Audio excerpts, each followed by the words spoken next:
Et oui les amis, aujourd'hui nous allons parler du drapeau du dernier pays dont le nom commence par la première lettre de l'alphabet.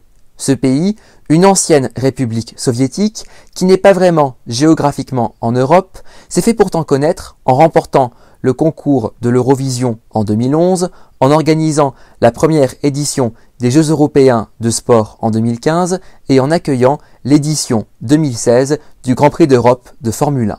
Voici le 14e épisode de notre série sur les drapeaux du monde, l'Azerbaïdjan.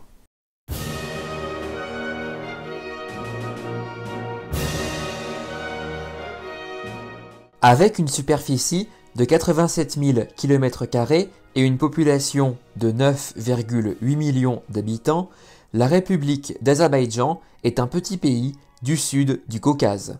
Ses voisins sont la Russie au nord, la Géorgie et l'Arménie à l'ouest et l'Iran au sud. Le territoire inclut aussi l'enclave de Nakhitchevan, séparée du reste du pays par l'Arménie et qui borde également l'Iran et même la Turquie, pays avec lequel l'enclave partage une toute petite frontière de moins de 10 km. La capitale, Bakou, se situe à l'est du pays, au bord de la mer Caspienne, la plus grande mer fermée du monde.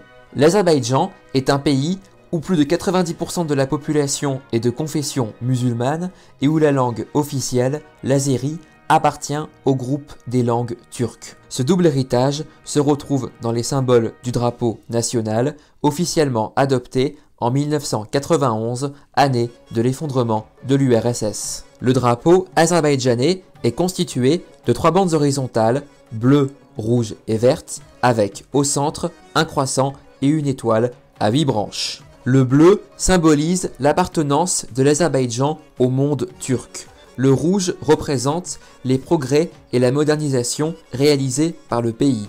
Enfin, le vert, le croissant et l'étoile symbolisent tout naturellement l'islam.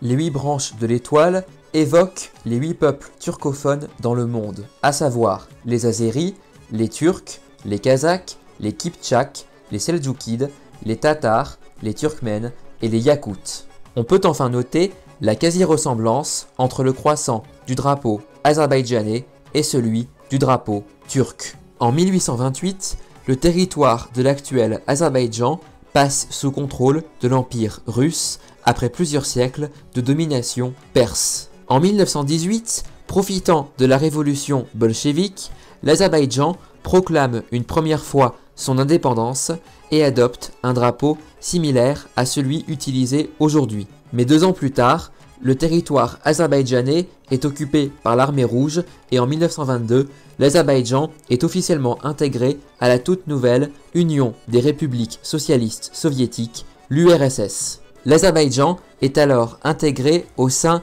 de la République socialiste fédérative soviétique de Transcaucasie, aux côtés de la Géorgie et de l'Arménie, et ce jusqu'en 1936, date à laquelle est créée la République socialiste soviétique d'Azerbaïdjan.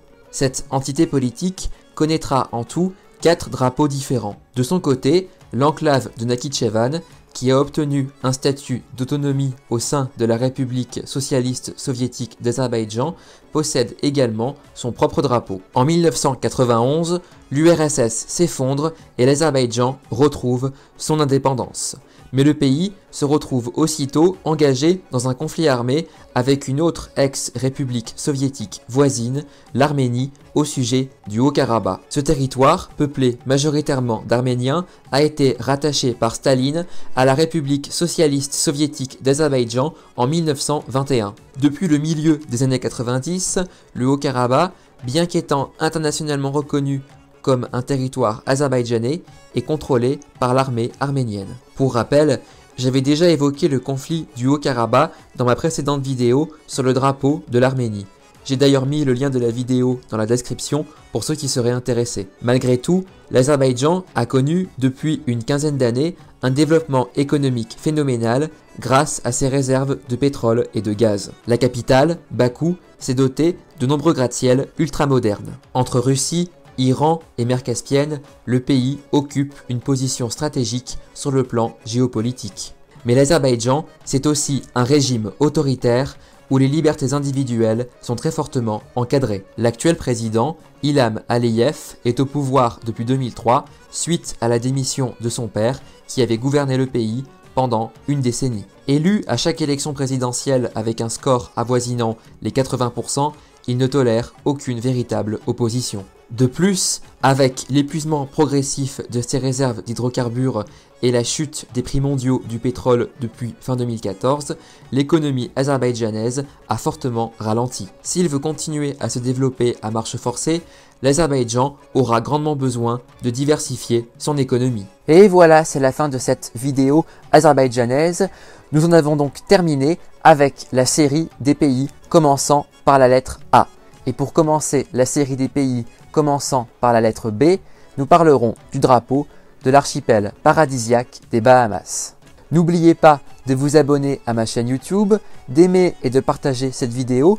N'oubliez pas non plus de consulter mes autres vidéos sur les drapeaux du monde et retrouvez-moi également sur Facebook, Instagram et Snapchat.